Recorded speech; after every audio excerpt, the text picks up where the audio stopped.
30 days 30 snacks சீரீஸில் இன்றைக்கான recipe என்னன்றதை பார்த்துடலாமா?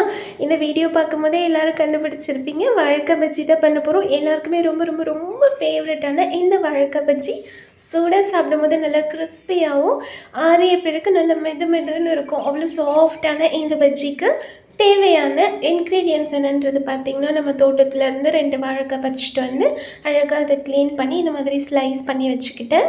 பேட்டருக்கு வந்துட்டு கடலை மாவு 1 கப், 2 ஸ்பூன் மைதா வந்து டேஸ்ட்டுக்காக நான் எப்போவுமே ஆட் பண்ணிப்பேன். 1 spoon cornflour, 1 spoon chilli powder, 1/2 spoon turmeric powder, salt, அதோட வந்துட்டு பெருங்காயம் இருக்கு இல்லையா, அதையும் ஆட் பண்ணி தேவையான அளவுக்கு வாட்டர் ஆட் பண்ணி நல்லா மிக்ஸ் பண்ணிவிட்டு ஸ்லைஸ் பண்ணி வச்ச வாழைக்காயை இந்த மாவில் டிப் பண்ணி எடுத்து சூடான ஆயிலில் பொரித்து எடுத்துக்கோங்க. பேக்கிங் சோடா சேர்க்க வேண்டாம்.